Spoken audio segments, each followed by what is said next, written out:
Hello friends, આજે આપણે પાટીદાળના ખમણ બનાવીશું। એના માટે અહીંયા મેં 2 વાટકી જેટલી ચણાની દાળ લીધી છે। અમે દાળને ઓવરનાઇટ પલાળી લીધી હતી અને આ રીતે મિક્સરમાં ખીરું પીસી લીધું હતું। ખીરું પીસતી વખતે અંદર 3 થી 4 ચમચી જેટલું અમે દહીં એડ કર્યું છે અને 1 પીંચોપ જેટલી હળદર એડ કરી છે। હવે આ ખીરાને આપણે 7 થી 8 કલાક સુધી આથો આવવા દઈશું। બીજી રેસીપી આપણે સ્ટેપ બાય સ્ટેપ આગળ જોઈશું।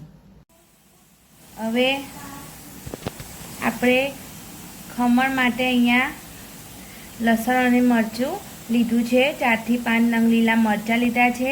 8 થી 10 કળી જેટલું લસણ લીધું છે। હવે આપણે એને ખાંડલીમાં ખાંડી લઈશું। તો આપણો આથો એકદમ મસ્ત આવી ગયો છે।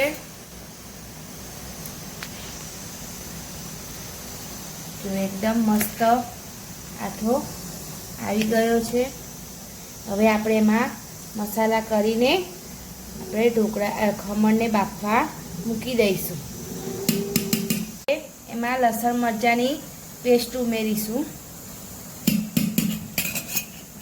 સ્વાદ અનુસાર મીઠું એડ કરીશું। 1 ટેબલસ્પૂન જેટલું તેલ એડ કરીશું। પછી બધું આપણે મિલાવી લઈશું।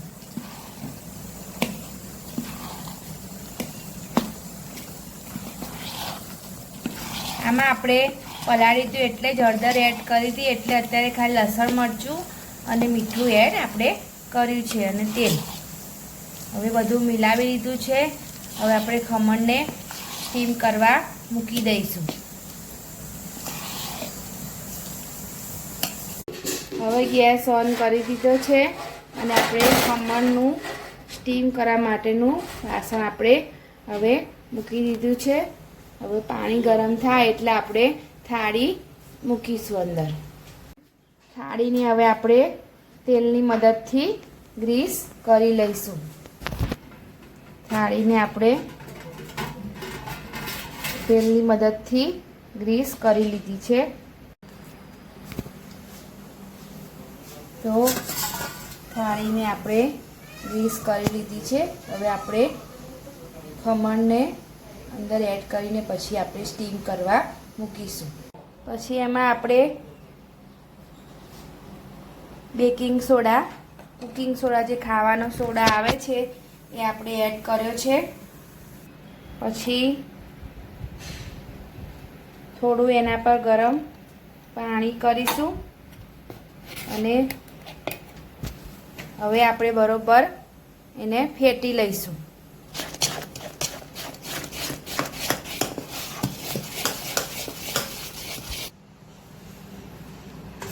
હવે આપણે ખીરું ફેટી લીધું છે। હવે આપણે થાળીમાં એડ કરીશું।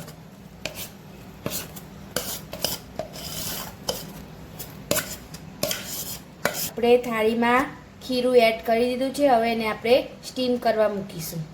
તો આપણું પાણી ગરમ થઈ ગયું છે। હવે આપણે ખમણને સ્ટીમ કરવા મૂકી દીધા છે અને ઢાંકણ ઢાંકીને 20 થી 25 મિનિટ સુધી આપણે એને બરોબર ચડવા દઈશું ફૂલ ગેસે। હવે આપણે ખમણને ચેક કરી લઈશું। તો આપણા ખમણ એકદમ મસ્ત બફાઈને રેડી થઈ ગયા છે। તો મસ્ત રેડી થઈ ગયા છે। હવે એને આપણે કાઢી દઈશું। હવે આપણે ખમણના પીસ પાડી લઈશું।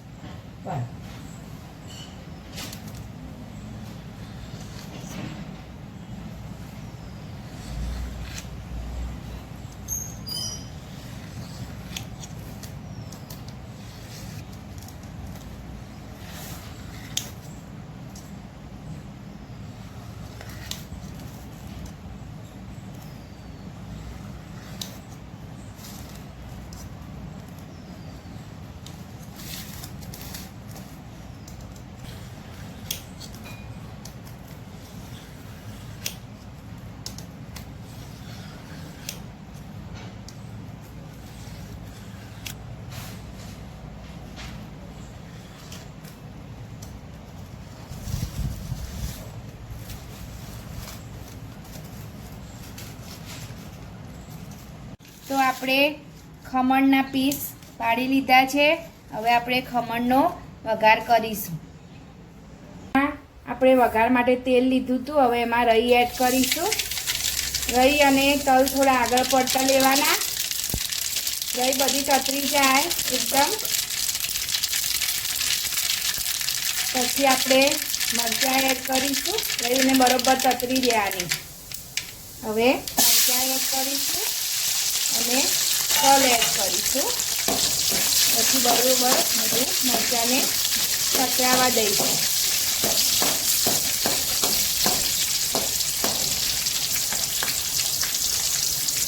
અહીંયા મેં 3 ચમચી જેટલું ટેબલ સ્પૂન, તમારે જે રીતે ખમણ હોય એ રીતે તેલ લેવાનું.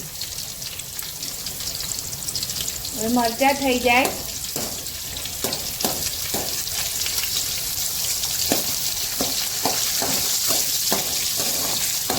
હવે આપણે એમાં ખમણ એડ કરીશું.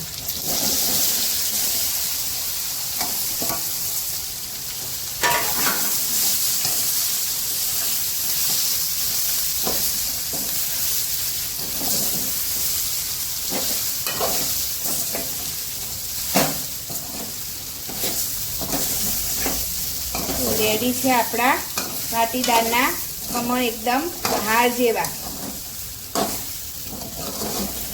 એક આપણે વાટીદારના ખમણ બનાવ્યા. હવે બીજા આપણે ટમટમ ખમણ બનાવીશું. એના માટેના અમે અહીંયા પીસ કરી લીધા છે. હવે આપણે એની રેસીપી સ્ટેપ બાય સ્ટેપ જોઈશું. આ માટે ટમટમ ખમણ માટે અહીંયા એક વાટકીમાં અમે 4 ચમચી જેટલું દહીં લીધું. તમારે ખમણ હોય એ રીતે દહીં એડ કરવાનું. પછી એમાં આપણે દળેલી ખાંડ એડ કરીશું. પછી એમાં આપણે લાલ મરચું એડ કરીશું.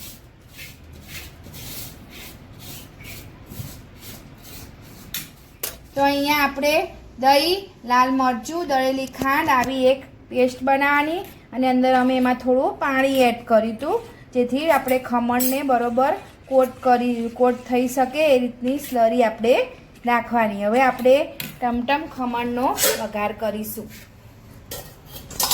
તો આપણે ગેસ ચાલુ કરી દીધો છે. અહીંયા 2 ટેબલ સ્પૂન જેટલું આપણે તેલ એડ કરીશું સૌપ્રથમ.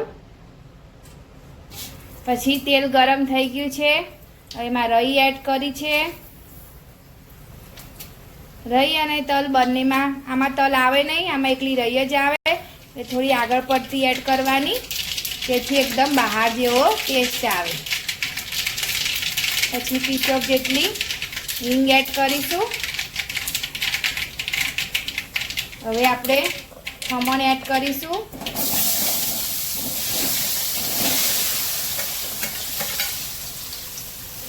પછીથી આપણે સ્લરી બનાવી હતી